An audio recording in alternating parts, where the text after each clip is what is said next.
Baik, kembali selamat siang penonton Mata Bicara TV on Medsos. Kami hadir kembali untuk informasi-informasi terbaru dalam kaitan dengan pelaksanaan persiapan pemilihan kepala daerah di Sulawesi Utara maupun setanah air. Nah, sebagaimana informasi yang kami baru sampaikan 15 menit lalu bahwa sudah ada informasi dari pihak KPPS maupun penyelenggara dan konstituen mengenai persiapan yang telah disimulasikan oleh Komisi Pemilihan Umum Provinsi Sulawesi Utara di Tondano. Dan siang hari ini kita akan angkat topik mengenai PNS atau ASN menilai netralitas ASN dalam Pilkada tahun 2020 ini.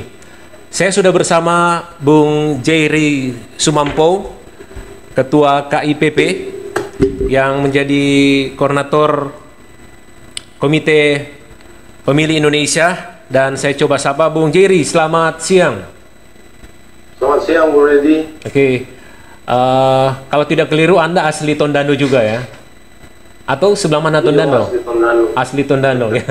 Asli Minahasa. Asli Minahasa ya. Rerer. Rerer. Oh, bersebelahan dengan Danau Tondano. Salah satu desa di Kabupaten Minahasa. Baik. Di daerah Tondano Pantai itu sebutannya, Bu Reddy. Sebelum kita ke penilaian mengenai netralitas PNS, sepintas Anda mengikuti simulasi tadi, apa yang Anda ingin katakan? Ya, terima kasih. Selamat siang penonton Mata Bicara TV. Saya kira secara sepintas ya, kalau saya menilai, saya kira proses simulasi itu berjalan lancar.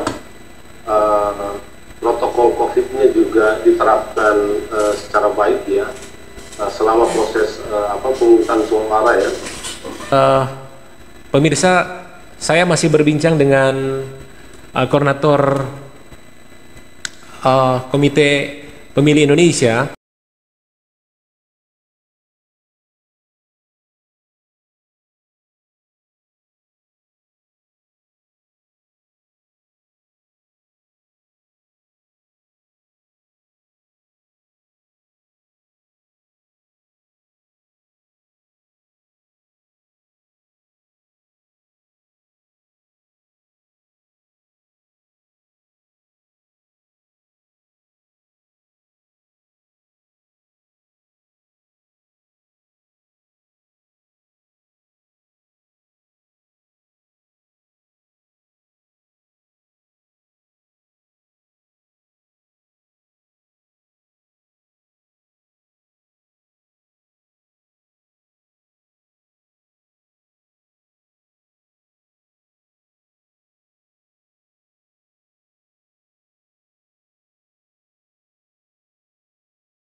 Bergabung kembali dengan Bung Jerry.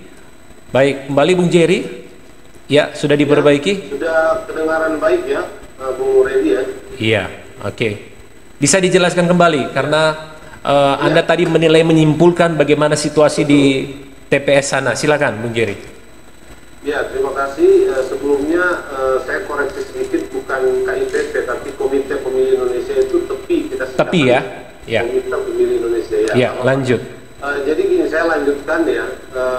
Yang menjadi catatan yang mungkin penting untuk menjadi bahan rekomendasi yang akan dilakukan atau diimplementasikan pada hari H tanggal 9 Desember yang akan datang adalah mungkin sebaiknya tidak mengizinkan ada kunjungan pejabat ya, atau para tokoh di TPS ketika pemungutan suara berlangsung. Karena menurut saya ini justru yang akan memicu terjadinya pengumpulan massa ya. Kan ini sedang pandemi COVID, jadi boleh saja menurut saya melarang hal-hal yang tidak terlalu perlu ya dalam konteks pelaksanaan pemungutan suara di TPS. Menurut Anda dianjurkan atau dibuat semacam PKPU gitu? Ya, menurut saya kalau PKPU masih bisa diakomodir di PKPU baik. Kan PKPU baru hari Jumat yang lalu itu diuji publikan, saya kira dalam tahapan penyempurnaan setelah menerima masukan dari publik gitu ya. Dan mungkin salah satu yang bisa diusulkan adalah bagaimana supaya kunjungan-kunjungan pejabat pada saat pelaksanaan pemungutan suara itu dilarang saja, gitu ya. Tidak terlalu perlu itu, dan nggak ada kepentingan langsung itu mereka dengan TPS, kecuali melakukan monitoring, melakukan pengawasan dan melihat situasi, kan gitu. Nah, saya lihat tadi kehadiran para pejabat itu yang kemudian membuat social distancing itu tidak berlaku, ya. Orang berkerumun mengelilingi para pejabat sehingga sebetulnya ini terjadi pelanggaran protokol COVID. Tapi saya kira baik, ya, karena ini terjadi dalam simulasi. Sebaiknya ini kita catat, kita jadikan semacam warning, ya, supaya atau bahkan diterjemahkan dalam bentuk aturan agar tidak perlulah para pejabat datang, atau bahkan, ya, penyelenggara pemilu di tingkat nasional, di tingkat provinsi dan kabupaten kota, ya, nggak usah aja datang ke TPS pada hari H. Baik. Biarkan prosesnya berlangsung, dilakukan oleh petugas yang ada di sana. Saya kira cukup itu. Baik. Untuk meminimalisir, ya, dan dia menghilangkan kemungkinan adanya kumpulan orang karena kehadiran para pejabat ini. Baik. Menurut saya itu catatan yang menurut saya penting, ya, kalau kita lihat proses yang berlangsung tadi, ya. Di TPS sendiri sebenarnya baik, tapi kemudian ketika para pejabat berkumpul, ya, ada awak media, kemudian ada para aparat, ada para ajudan yang kemudian juga berkumpul di satu tempat dan melanggar protokol kesehatan. Kami setuju ini, ya. Kami setuju karena masih 1 bulan lebih, tanggal 9 bisa saja dibuat dalam bentuk PKPU. Oke, Bung Jir, tadi ada dari KPPS, salah satu petugas KPPS di situ mengatakan honor mereka pada tahun kemarin pemilu legislatif 500.000 sekian, ya, kalau tidak keliru. Nah, ketika saya desak untuk meminta, kalau mau jujur, berapa sih yang paling ideal ketika mereka harus bertugas di pandemi COVID ini? Menurut Anda, apakah boleh sampai angka 2 juta rupiah seperti yang tadi Ibu katakan? Iya, kalau saya kira kalau soal itu begini, kan, soal ukuran berapa yang layak itu sebetulnya mungkin harus ditentukan, ya, karena bagaimanapun kan manusia ini uang itu tidak pernah cukup, ya. Jadi harus ada sebuah lembaga yang menentukan berapa ukuran yang pas untuk kerja 1 hari 1 malam, ya.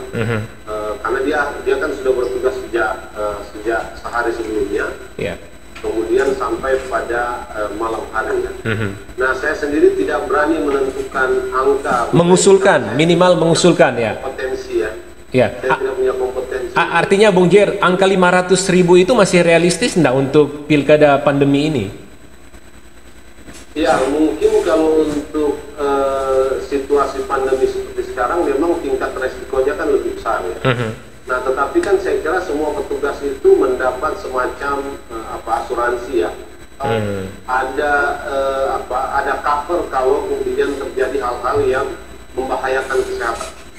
Kalau kemudian dia menjadi sakit gara-gara itu, kira di cover oleh aturan KPU dengan asuransi, gitu. Jadi untuk pilkada menurut saya sebetulnya angka itu mungkin relatif cukup, ya. Karena beda kalau dengan pemilu. Karena pemilu itu kan, apalagi kalau model pemilu kita dengan 5 kotak suara seperti yang lalu, itu saya kira memang tingkat resikonya lebih tinggi dan tingkat pekerjaannya juga load pekerjaannya juga jauh lebih besar, ya. Karena itu mungkin penghargaan terhadap mereka itu dinaikkan kalau konteks pemilu. Baik. Kalau pilkada kan di Sulawesi Utara misalnya hanya ada dua kotak paling banyak. Dua kotak suara di beberapa tempat, ya. Tapi di tempat seperti Minahasa ini hanya 1 kotak suara. Jadi dia tidak terlalu lama tugasnya, tapi yang menjadi problem itu soal pandemi COVID, ya, karena rentan untuk terjadi penularan. Tapi kan begini, mekanisme dan tata cara tentang itu kan sudah diatur juga. Misalnya petugas KPPS itu memang diambil yang 45 tahun ke bawah. Artinya kelompok-kelompok yang kemungkinan rentan itu memang tidak lagi diizinkan khusus untuk pilkada kita di masa pandemi. Jadi langkah-langkah begitu juga sudah dilakukan dan sudah diantisipasi oleh penyelenggara pemilu. Baik, oke. Secara nasional, bagaimana Anda mengamati bersama rekan-rekan Anda mengenai netralitas ASN, PNS? Ini secara nasional dulu ya. Ada penilaian enggak? Jadi kalau lihat tren nasional sekarang, sebetulnya ada dua kasus, ada dua persoalan yang mengemuka dalam konteks pilkada. Yang pertama klasik betul ya, dua-dua persoalan klasik sebetulnya, yaitu politik uang dan netralitas ASN. Jadi makin ke sini kok kita melihat ya netralitas ASN ini menjadi problem yang makin akut ya. Dan intensi serta kuantitas kasusnya itu meningkat tajam ya. Jadi saya kira ini data secara nasional. Jadi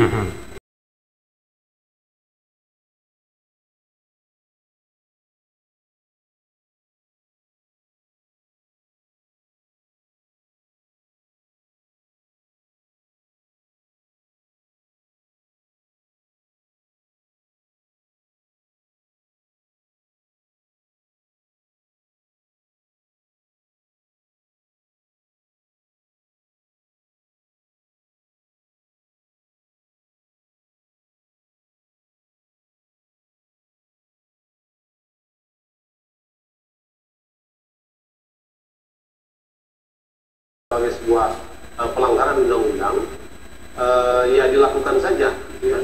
Nah saya kira juga ada motif-motif mengambil keuntungan dari proses-proses politik pilkada yang berlangsung, di mana para ASN kita ini juga keberpihakannya itu terkait dengan nanti promosi jabatannya. Jadi saya kira situasi ini yang membuat netralitas ASN ini menjadi problem akut dalam pilkada kita kali ini ya. Dan saya kira tensinya atau tendensinya dari satu pilkada ke pilkada lain itu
kemampuan untuk melakukan mobilisasi ASN. Ada para caleg, tapi banyak caleg itu kan tidak terafiliasi dengan atau tidak terkoneksi secara langsung dengan ASN ya. Nah memang itu mungkin yang membedakan ya. Kalau pilkada itu kan sebetulnya para incumbent itu terkoneksi langsung dengan para ASN, jadi memang dia tingkatnya jauh lebih tinggi gitu ya. Dan karena itu di pemilu saya kira tidak begitu marak meskipun ada gitu ya, tetapi dalam pilkada saya kira jauh lebih tinggi gitu. Bisa Anda akan mengatakan apa? Akan lebih parah atau bisa terkontrol gitu, bisa dikendalikan? Ya, menurut saya sekarang lebih parah dibanding dengan 5 tahun yang lalu. Indikatornya seperti apa nih? Indikatornya seperti apa, Bung Jer? Indikator kalau Anda mengatakan lebih parah apa nih? Iya, gini, kalau kita lihat di daerah-daerah, ada memang para kepala daerah yang kemudian maju ya sebelum dia menjadi pasangan calon atau menjadi calon yang resmi ya ditetapkan oleh KPU. Memang upaya-upaya untuk menggunakan birokrasi, menggunakan ASN atau menggunakan instansi-instansi tertentu dalam rangka mempromosikan dirinya itu sudah kelihatan. Gitu ya. Kelihatan. Jadi dan itu saya kira dilakukan secara sengaja, dibungkus ya dengan legalitas bahwa ini program kepala daerah untuk daerah seperti Sulawesi Utara yang ini marak gitu. Oke, ada dua kata. Ada dua kata yang coba saya sodorkan dengan perilaku ASN ini. Menganggap hal biasa atau akan lebih berani gitu. Menurut Anda gimana tendensinya? Di satu di satu sisi saya menilai ASN kita makin berani, gitu ya. Dan seolah-olah ini menjadi sesuatu yang biasa saja. Tidak ada hal-hal yang secara substansial dilanggar. Dia hanya pelanggaran undang-undang yang tidak kemudian berujung pada pemberian sanksi. Makanya begini Bu Wendy, saya selalu bilang kan ada undang-undang kepala desa dan kepala dan kepala lurah dan lain-lain itu ada undang-undangnya juga yang mengatur bahwa mereka harus netral. Nah, tetapi seringkali undang-undang ASN ini dilihat secara negatif. Saya mengatakan dilihat secara negatif begini. ASN ini seringkali melihat undang-undang lalu mencari cara untuk melakukan netralitas itu dengan tidak terjadi pemberian sanksi. Ini cara melihat yang keliru menurut saya. Kalau bagi saya, kalau saya jadi ASN, undang-undang ASN itu akan saya jadikan sebagai undang-undang yang memproteksi saya terhadap kemungkinan dimobilisasi oleh para kepala daerah untuk kepentingan politik. Kan itu yang dilarang. Kenapa ASN harus netral? Karena dia bekerja untuk negara. Dia bekerja untuk melakukan pelayanan terhadap masyarakat. Nah, kalau dia menghambat kepada kepentingan politik kepala daerah, saya kira dimensi pelayanannya kepada negara, dimensi pelayanannya kepada masyarakat itu akan terganggu. Makanya saya selalu bilang, ASN itu bukan aparat bupati, bukan aparat gubernur. Dia pekerja negara. Gitu. Jangan turunkan kemuliaan tugas sebagai ASN itu dengan menjadikan dia sebagai aparat kepala daerah. Itu kekeliruan besar. Makanya undang-undang ASN ini bagi saya harus dijadikan cara untuk men-challenge kalau ada kepala daerah melakukan mobilisasi politik untuk kepentingan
Tetapi kita harus gariskan kepatuhan terhadap atasan itu bukan kepatuhan untuk melakukan kesalahan, bukan kepatuhan untuk melakukan pelanggaran hukum, dan bukan kepatuhan untuk melakukan kejahatan.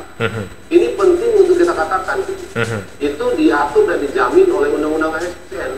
Jadi sebetulnya perspektif itu yang harus dimunculkan kalau kita mau ASN itu betul-betul bekerja untuk kepentingan masyarakat, ya, bukan untuk kepentingan politik para incumbent atau para kepala daerah yang menjabat di situ. Baik, Bung Jerry. Soal penegakan hukum ini memang problematik, ya. Baik, Bung Jerry, sekarang bagaimana penyelenggara melihat ini? Dalam hal ini Bawaslu, seberapa intens mereka bisa mendapatkan tendensi pelanggaran terhadap ketidaknetralan ini? Ya, kalau lihat Sulawesi Utara, saya kira temuan banyak sekarang ini selain malah persoalan netralitas ASN ini jumlahnya jauh lebih banyak dibanding dengan politik uang. Ini menurut temuan Bawaslu di Sulawesi Utara, khusus di beberapa tempat. Ya, kasus-kasus yang tinggi itu yang kita lihat di tempat-tempat di mana income ada. Kalau di tingkat kabupaten kota ada daerah seperti Minahasa Selatan, gitu ya, yang tinggi juga. Kemudian ada daerah seperti Minahasa Utara, ada Bitung, dan beberapa daerah lain. Dan kalau kita ambil contoh di Minahasa Selatan, sebetulnya kan ada pertarungan itu. Ini real aja, kita harus terus mengatakan ini. Ini mencederai demokrasi kita di lokal. Ada pejabat yang ditempatkan di sana, gitu kan? Dan pejabat ini punya ini pejabat ini tentukan di provinsi, kan? Dan kita tahu bahwa di provinsi itu maju juga incumbent kan gitu. Sementara incumbent wakil dari Minahasa Selatan itu maju. Yeah. Gitu kan, jadi ini ada pertarungan dua kekuatan politik untuk mendapatkan birokrasi ini. Yang mereka ingin supaya birokrasi ini bekerja, atau para ASN yang ada itu bekerja untuk kepentingan politik elektoral mereka. Kalau begitu, dinamika yang kalau begitu Bung Jer, prediksi Anda apakah akan ada banyak berita atau banyak dugaan pelanggaran yang akan muncul pada tahapan pilkada ini mengenai pelanggaran ASN? Akan banyak atau biasa saja? Ini bukan prediksi lagi, sudah terjadi karena jumlah kasus yang ditemukan oleh Bawaslu provinsi itu sudah jauh lebih banyak dibanding yang dulu. Saya lupa jumlahnya, tapi kasus-kasus yang sekarang muncul ini kan dua, netralitas ASN dan pelanggaran protokol COVID. Ini dua kasus yang menonjol yang sekarang ada di masa kampanye yang sekitar kurang lebih 1 bulan ini berlangsung. Baik. Jadi itu bukan prediksi lagi nih, Bung Redi, itu sudah di depan mata.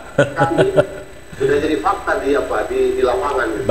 Baik. Yang terakhir nih, kita akan mendapatkan pemilu, menginginkan pemilu yang berkualitas, tapi menjaga COVID juga ya, protokol COVID. Tetapi dibandingkan kalau kita mengkomparasi dengan indeks kerawanan pilkada yang disampaikan oleh Bawaslu RI bahwa Sulawesi Utara, Manado, Tomohon, Minahasa Utara dan itu jadi zona yang lumayan merah gitu. Bagaimana menurut Anda? Iya, tapi begini, beberapa daerah di Sulawesi Utara termasuk provinsi itu tinggi, masuk kategori paling rawan ya.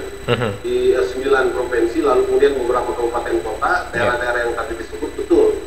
Nah, tapi kerawanannya sebetulnya bukan kerawanan protokol COVID ya, meskipun daerah-daerah ini daerah merah COVID sekarang. Dan itu yang akan saya kira kalau tidak terhandle secara baik sejak sekarang, itu akan mengganggu partisipasi pemilih dan mungkin bisa saja mengganggu tahapan-tahapan pada saat hari H. Baik. Nah, tapi begini yang mau saya katakan, kerawanan tinggi di Sulawesi Utara itu sebetulnya bukan karena COVID ya, tetapi karena salah satu yang penting adalah netralitas ASN. Oke, kembali ke judul kita ya. Politik. Iya. Dan ini memang salah satu elemen yang dihitung oleh Bawaslu itu kan soal netralitas ASN dan politik uang. Baik. Nah, dua-duanya potensinya tinggi di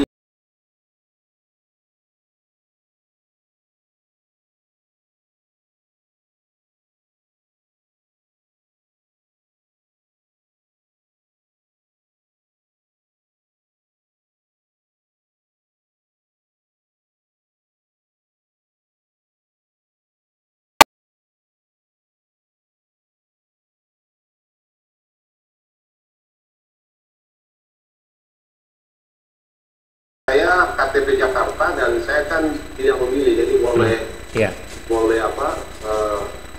berpilihan.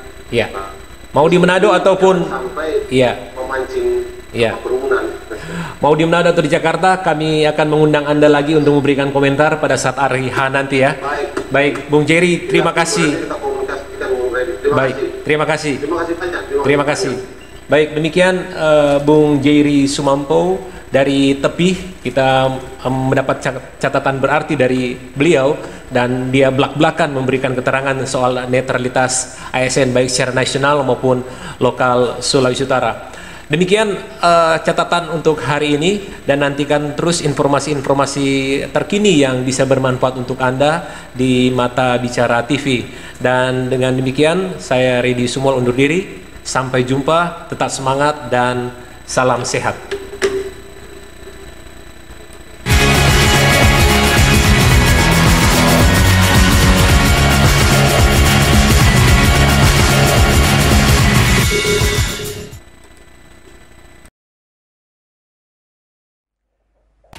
Saudara, satu-satunya cara untuk gagal adalah tidak pernah mencoba.